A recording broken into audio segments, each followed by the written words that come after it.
welcome back to episode 8 of the Successory Show, where we help you create success in life and sport.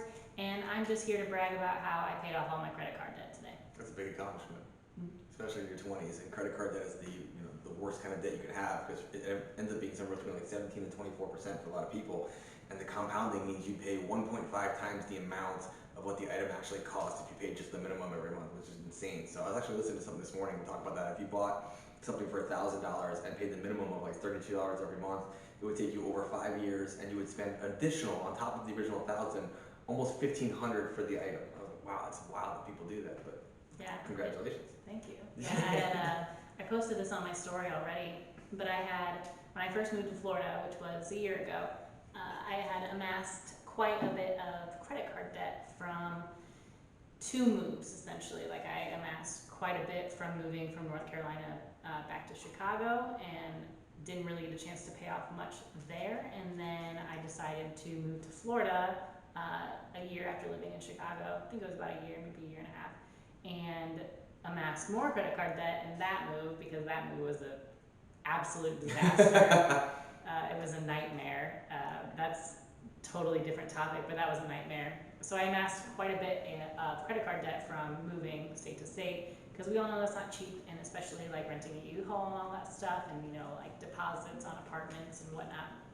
And when I first moved to Florida, I was like, okay, I would like to pay this off in 3 years. That was my goal. I was like, 3 years I want to do it and just be done with it, which, thinking about how much more I would have had to pay if I had pushed it off for 3 years, like Trevor was mentioning, is a big chunk of money. So I'm very glad to have refocused. Actually, it was Trevor that asked me, I think it was in June. I looked back on my notes, I'm pretty sure it was June. I thought it might have been July.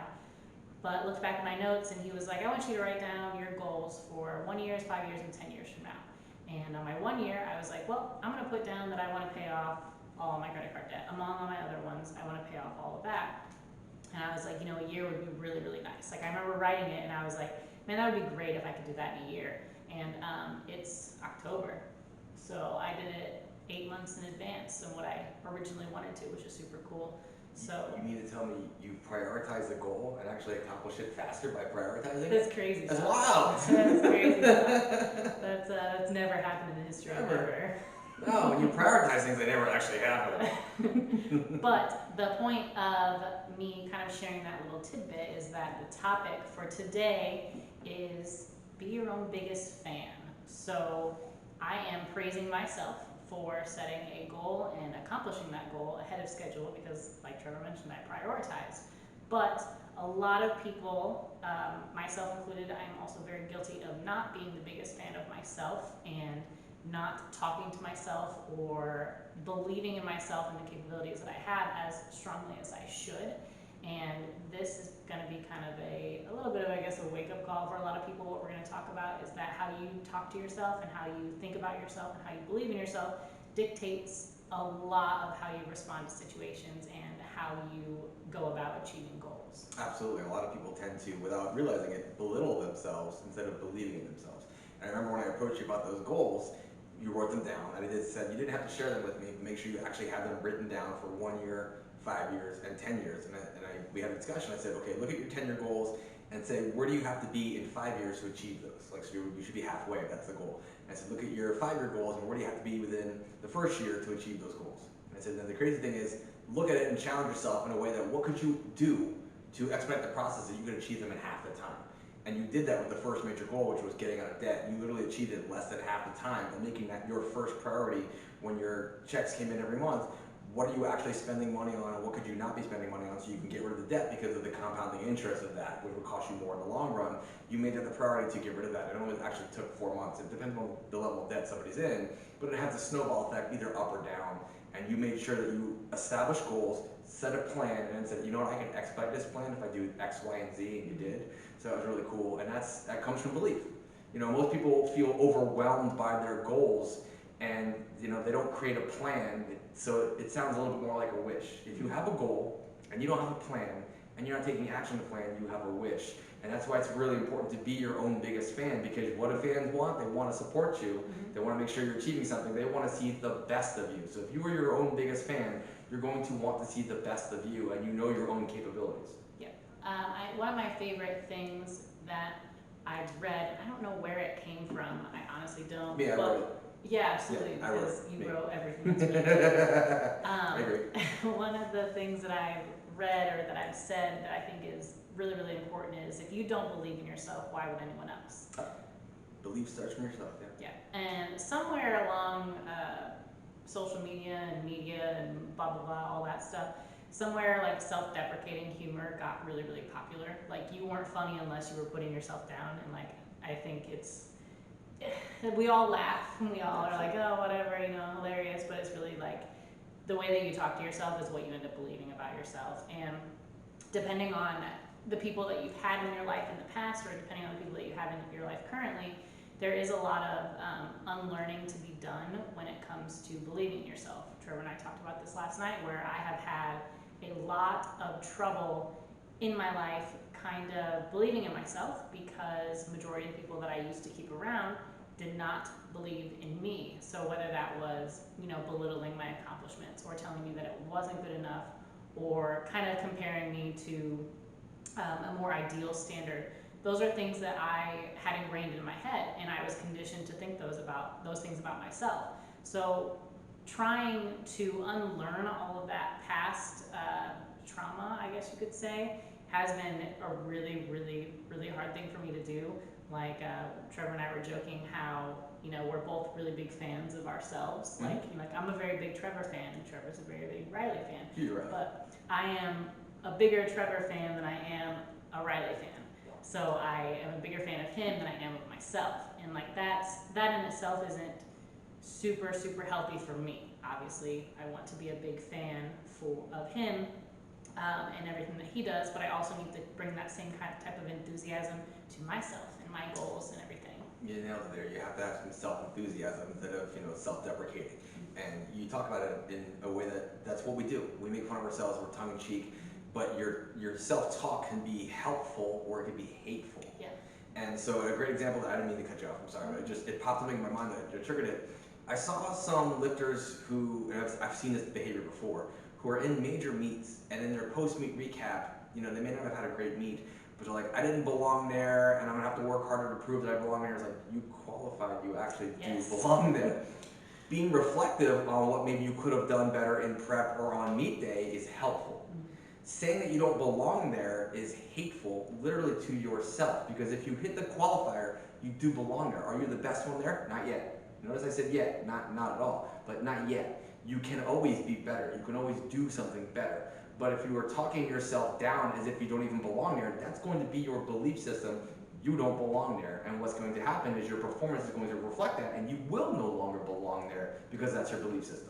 What was the podcast that we were listening to in the garage the other day? I can't remember if it was yesterday or the day before. And we did too. The neuroscientist. That was Ed Milet talking with Dr. Andrew Huberman. Okay, so he was, that doctor got on there and was talking, I believe this was the one, he was talking about how when you wake up, you should thank your hands. Yes. Oh, that was Ed Nurse. So okay. It was Ed Milet, but he was dealing with the basketball psychology coach, Ed Nurse, who talked about the hands as tools. Yeah, and so he basically said, this part stuck with me. I'm really, really bad at absorbing information that's in a podcast form, which is ironic that I have been on multiple podcasts. It's unless I am sitting down, and that's like, if I'm in a car, I can do a lot better with focusing on it because I'm not doing anything else. But if I'm trying to listen to a podcast while I am doing laundry or cooking or anything like that, or working specifically, I have a hard time focusing on the words that they're saying. So podcasts for me are great for car rides because I really have nothing else to do. But this part I actually heard in the garage, and I thought that it was an interesting take on this. He mentioned that when you wake up in the morning that you should thank your hands for all the things that they've done for you. Your tools of achievement. Yeah, so without them, you wouldn't have written a list of your goals, or you wouldn't have, as far as lifting goes, you wouldn't be able to do anything without them. So, being thankful for things like that is really, really important to your self-belief. And then he mentioned after you get out of bed, and you walk, the first mirror that you walk into, you're supposed, I believe he said something about saying words of affirmation into the mirror. And that's another really, really powerful thing. Basically coaching yourself up. Yeah, And, I know, Not quite like American Psycho kind of thing where he's like looking in the mirror and admiring himself. well, if you're doing that, you're a little bit of a narcissist, so you should probably get some help Yes. anyways. Yeah, being your own biggest fan doesn't necessarily mean being narcissistic and that you're better than everybody else in that mindset. It's that you believe in yourself to want to see the best of yourself. Yes. And, PMA is something that I find important, and I know a lot of people think that it's really, really cheesy. PMA stands for positive mental attitude. And it's cheesy and it gets a bad reputation kind of with people that don't really know anything about it, or people that have never actually applied it to themselves, because people like to hate on things that they've never applied themselves to. But it is really important. And if you wake up every single day and you tell yourself you're a piece of shit, you're probably going to end up being a piece of shit, because that's the only thing that you know of yourself. If you wake up and are like, okay, today is the day that I check this off my list and I'm accomplished in that, or today is the day, I'm really strong. Those are things that you do have to tell yourself in order to continue to grow. If you keep telling yourself that you're weak, or like Trevor said, you don't belong somewhere, you're eventually gonna believe it. It ends up being a self-fulfilling prophecy. And I had the same thing with lifters, to where I just had a girl compete at nationals, and the whole prep, she told me how she didn't belong there. And I said the exact same thing that Trevor did. And I'm like, how do you not belong there if you qualified? You literally hit the standard of how you're supposed to be there. And, you may not be number one at that meet, but you still hit the standard that they set. So by default, you belong there. So every day taking a small step to change that sort of negative, thought pattern to yourself, just changing it a little bit, like even Trevor mentioned with the word yet. So even if you are upset that you haven't hit a goal, add yet to the end of that statement. That changes the whole dynamics. It does. I didn't hit this is almost absolute failure. Yeah. I didn't hit this yet means you're still going towards the goal. Yeah. And that should always be the goal, is to keep aiming towards the goal. Yeah. So small little changes like that can be really, really powerful. And those are things that I work on pretty often. We're going to compete next weekend, or this weekend, I guess, by the time that this is up. And I've had not my favorite prep ever, probably. And I know that there's a lot of factors that go into that, such as, we are living in a pandemic, and, everything got canceled, and we actually weren't even sure that this meet would still go on for a long time. And it got to be about 6 weeks out, I think, and we were like, oh, shit. This is actually happening. So, it has not been my most favorite prep ever, and it's a lot of self-doubt, but that's my own fault. The way that I view this prep, or the way that I view my strength right now, is my own fault entirely. So while I am not happy with it, I'm going to have a good day regardless, because it's going to be a positive environment around a lot of good people, people that I'm really, really excited to compete with and be around and see their performances. And this is my way of being okay, this wasn't my favorite prep, my next one will be better in spite of all of this. So I, going forward, am going to change the things that I maybe didn't like about my thought processes or my actual physical processes from this past prep into future ones. But a lot of the problems that I had this prep definitely came from me telling myself that I was not good enough for some reason. This is my first meet at 165, so there's really no standard. I have no total. Everything is literally a PR. Yeah, I have no total at 165. But coming down a weight class, I think is what's throwing me off, because I'm like, well, I have totals at 181 that I want to beat. Right. And so I am being my own biggest enemy at this point in my lifting, and not. Such a hater. I know, I'm being the worst, and it's really annoying, and it irritates me. So I'm going to actively make steps to change that, and that starts with the way that I talk about myself going into training or during training. And it was something, we had asked the question of who's your biggest supporter and why, or who's your biggest supporter and how. We asked it in 2 separate ways.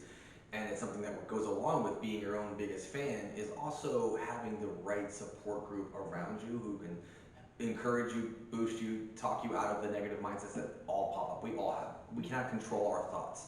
Those thoughts happen.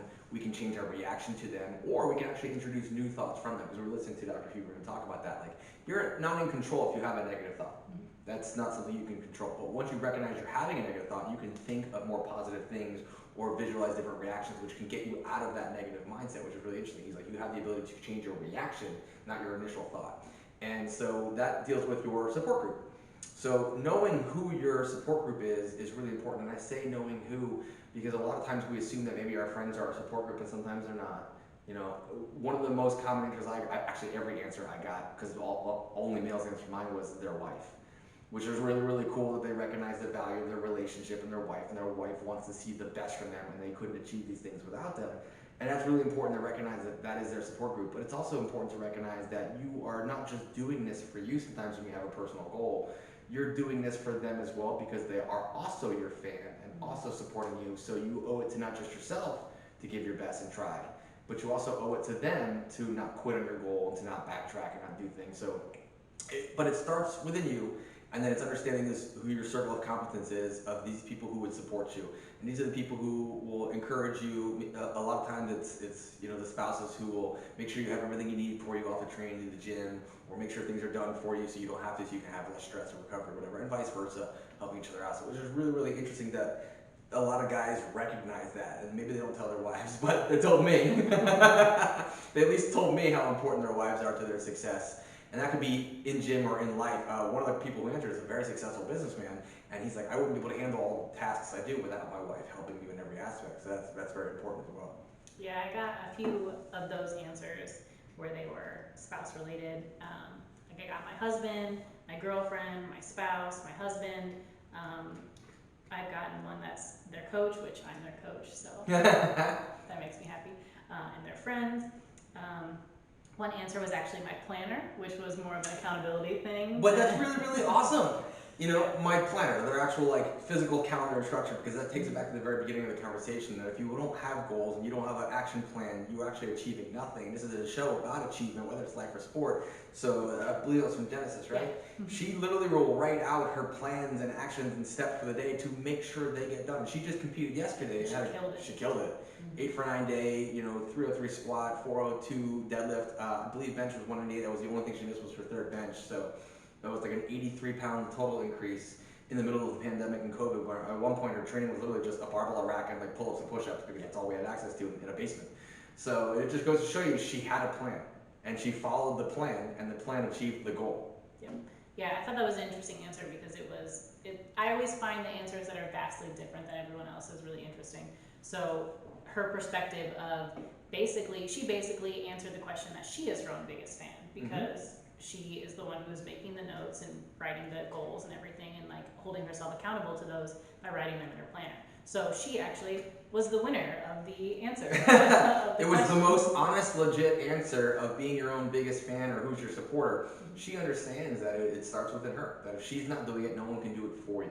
Yeah, I think it's really important. I don't think a lot of people, you all right there? Yeah. I saw something on me. Like when you see a bug and you turn into a ninja when we're walking. All right, well, I am a ninja, so see, this is not secret. This is me giving positive affirmation that I am in fact a ninja, and you get to see so every night with my bug dodging skills. It's the best. Riley is definitely afraid of spiders, and every time that we walk through something that could be a web, it's like combat mode, and it's the best reaction ever, and there's a noise that comes with it. And right now there's Halloween decorations out there that don't in any way, shape, or form look like real life spiders that are 12 inches big on giant webs that are made of rope that freak her out that these people have Halloween decorations up there. Yeah, I walk by and I'm like, I don't like that. That's not good. So while she's her own biggest fan, she's not a fan of the spider. No, me and spiders, we do not get along, we do not mix. I will pass. You all can continue to hide out of my sight. If I don't know you're there, I'm cool. That's fine. Just stop. Yeah, just stop making yourself known to me. That's just rude. But yeah, I do think that people, in being your own biggest fan, it is important how you keep the company that you keep, essentially. So you have to ask yourself if the people that are around you, if they are going to be supportive of your goals. So if you are imagining your biggest support person, system in front of you right now, and tell them some massively insane, wild goal. If they do not immediately respond with something like, all right, how are you gonna do it? Or, cool, awesome, can't wait to see you see this through. If they do not respond that way and they immediately are like, yeah, you can't do that. you should reevaluate a little bit. It's a shitty support group. Yeah, because even if it's something like massively just insane, like you're like, I'm gonna be, I don't even know, you're gonna be president I'm gonna of be Mars. president of Mars. Yeah. All right. I'm gonna ask you how. We're gonna talk to Elon Musk and find our way over there. I don't know, whatever it is, if your support system or your accountability system doesn't respond in a positive way to your most insane goals, you should reevaluate. Like I said, they should definitely be realistic with you and like hold you accountable for things. Like if you tell them, I want to get better at eating and and improving my nutrition, but then they call you out when you're not doing well, you can't be mad at them because you literally asked them to be your accountability system. So keeping the right people around you that will support you when you need it, but also call you out on your bullshit when you're not doing the right things it's invaluable, basically. Yeah, I've had athletes tell me some pretty crazy goals, and sometimes my first initial reaction is, oh, well, that's pretty wild, but then I'm like, okay, I will buy into their goal if they buy into the goal. If they are a big enough fan that they believe they can achieve that, and I'll say to them, like, hey, if you believe you can achieve that, I will put a plan together and we will work towards that goal. Yep. And I always follow it up with, if you're unwilling to do the work, the goal's probably too far. But if you're willing to do the work, there's no reason we can't aim towards it, and we're going to hit it if you keep doing the work. I just believe it's just a matter of time. A few factors may change. Like in ours, we have weight classes, and sometimes people are like, well, I want to hit this number, this weight class. I'm like, well, it's going to take time. We're going to have to build strength, but reality is it may mean you may have to get a little bit bigger to carry that strength. That doesn't mean you're going to have to make a weight class change. It sometimes means that you may have to be willing to cut more, make weight. If that becomes an issue, then it means going up a weight class. But if you want to hit that number, I'll then start to ask, which means more to you, the total number or the weight class you do it in? Sometimes it's just looking at breaking the goal down into smaller chunks and seeing what the most important part of it is, and then finding a way to track and measure and create a plan to get there, which the planner was a huge thing. If you have a planner and there's 8 things you have to do every day, and you can sit there and check off each one, that's a lot of micro wins along the way that builds a tremendous amount of confidence going into the testing day, basically. Yeah, and we were just on our walks, because our walks are like clearly podcast famous, that's where we talk about it. We were talking about how, there was a particular individual who made a post about how it took him 14 years to get to where he is now.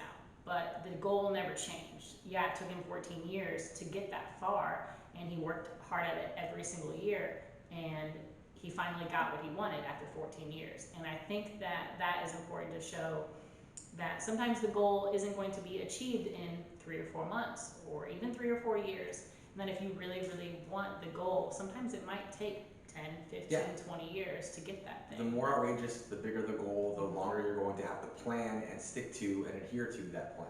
Yep. Like President of Mars, it's going to take me a long time. Well, who said you were going to be President of Mars? I said me. All right, I'll debate you. That's how debates go. Yeah. Wrong. Shut up. So yeah, you didn't do it right. You had to wait till I started talking, and then you're talk over. It off. I'm working on it. You just did it. We'll get it. You're doing good. It's good. Most watched. We're gonna get some audience from this now. Personally, I think that our debate would be way better. Personally, I think that it's so fantastic because it really does prove that literally anyone can be president. Qualifications go out the window. These two are going to be president. One of these two, it's like anyone can be president. When you set the bar so low, it can only get better. Will you shut up, man? Oh, wow. It was fantastic. Also watching the vice presidential debates was such a stark contrast. Oh. Both, whatever. We have no opinion about the debates that we're going to give, but just actually hearing 2 adults talk or speak to each other better than what the president and running candidate did to themselves was insane. I've never seen a spectacle like that between 2 men who are over the age of 60. Well, that shows that they both have pretty poor support systems, to be honest with you. Clearly they're both the biggest fans. They're high achievers at the highest level. Donald Trump is definitely his biggest fan. He's definitely his biggest fan. But if you have a strong support system, say, hey, this is not the right approach, let's work on this, let's change this. And it's even at the highest level, people need that support system to achieve these things. And one of these guys is going to achieve the goal. It's just wild to see. Yeah, it's a little nuts. Crazy. Absolute craziness. But it also means if I ever travel to another country and they ask me if I'm from America, for the next 4 years, I'll be like, no. I'm from Tijuana. I will say I'm from Mars. I don't care. I am president of Mars. Someone might believe you. Yeah, well, you know, there's Pretty crazy people believable. out there. I can be believable as a president of Mars. Groupon tries to sell me a whole acre of land on the moon every other week. Do you not get that email? No. I get emails from Groupon, which I don't think I've used in like 7 years, but it's like, you can buy an acre of land on the moon for $2,000. I'm like, who is dumb enough to fall for this? What would you do with that? Nothing. Not, Literally like, nothing. hypothetically speaking, what would you do with that? What are you doing with your acre of land on the moon? I don't know. I mean, I would, as an investor, I would hope that it just grows in value and I can sell it later for a profit. But that's something you probably have to hold on to for a solid 1,000 years is your return on investment. When we can maybe one day colonize the moon with science and Elon Musk's help. Yeah, I don't know. I don't even know what's on the moon. Nothing. It looks. One American flag that may or may not have actually been done in a production studio. We may never know. Well, you might know if you were to invest in land on the moon. True story. So what you don't know, you can't. I don't know where I'm going with this. Way off I topic. was trying to. This is why I'm a fan of you, though, because you're willing to just go out there. You gotta risk it for the biscuit. You risk it. Oh, it's all about the biscuit. Limp Bizkit. Limp Bizkit. I'm a big Limp Bizkit fan, in case anyone didn't know. Yeah, the rap rock era was the best. Linkin Park, Biscuit, Korn. I laugh at the memes that are like, yeah, I am X years old, and so I used to listen to Limp Bizkit unironically, because I feel like now a lot of people listen to Limp Bizkit and like Korn and stuff ironically because it's so bad that it's good now. Everything comes back around full circle. Shoulder pads are back in. Air Force Ones is the #1 selling Nike shoe in the year 2020 when it probably came out 50 years ago. Yeah. I mean, what's old is new. It comes back. There's literally nothing new. We haven't invented anything. We just make different variations of the same thing. Well, it's like I watched Ed Wood last night and talking about how that movie Plan 9 from Outer Space is probably like the worst movie of all time. ever made, but it's popular now because people like Vampira and Bela Lugosi are like Icons. infamous Yeah. icons. People love them. Like, I think Vampira is awesome. So when I watched that movie, I was like, wow, this is really funny. I'm on a hot streak every single week. I think about 9 weeks in a row of recommending older movies for her to watch. So I'm doing pretty good. Yeah, you're doing pretty Would you good. say you're a fan of my movie choices? I would go as far as to say I'm a fan of you. Ooh, I'm also a fan of me. And you. Wow, Yeah. it's come full circle. When this podcast is not recorded, would you like to make noises? Are these bug scared noises or? I can bring a spider if you want to go in the wild. No, I'll pass. Yeah. All right, you got anything else for the people I today? think that sums it up. Be your own biggest fan. Understand that your self-talk can either be helpful or hateful. If you want it to be helpful, be retrospective and introspective on what maybe you could do better or could change, or what you need more of from your support group. Make sure that the right people who actually support you and aren't just hanging on, because there's a lot of hangers-on out there who just want something from you. So if they don't want you to achieve, they just want something from you, that's not your support group. They're trying to take from you. So just be very, very mindful of how you speak to yourself. And we originally talked about this as it kind of leads to imposter syndrome. That was a big topic we talked about, that if you are not your own biggest fan, it leads to imposter syndrome, and you think you're not qualified or good enough to do something, so you never start it. That's how this topic actually came up a few weeks ago. We deviated from that and just talking about self-talk and accountability and support systems and stuff like that, which I think are a little bit more important, because everyone at some point in time is going to have moments of imposter syndrome. But like we talked about with the retro music and the retro shoes, none of us are reinventing the wheel. We're not actually changing the wheel. We are maybe just understanding more of how the wheel works, or maybe we have a better way of explaining to someone how the wheel works. So if you are afraid to put up educational content or thoughts, or if you like poetry or artwork, you're afraid to put it up, don't. Just put it out there. There's somebody who's going to appreciate the way you display it or explain it, and it's going to help them, even if you aren't the first person to say it. And that was one of the examples we talked about on our walk, that I saw somebody put up a variation of an exercise that I had seen many, many times, but it was one of my clients, so I reshared it, and I got like 5 DMs like, this is genius, this is brilliant. It wasn't something he invented or something new, he was saying, this is something that helps me. And then it ended up helping at least 5 people that I know of, so it didn't take reinventing the wheel, it just took a different way of demonstrating or explaining how the wheel works. Yes, but to note with this, be your own biggest fan, but don't take it so far that you are Patrick Bateman. I have to go return some videotape. And with that, that concludes episode 8. See you guys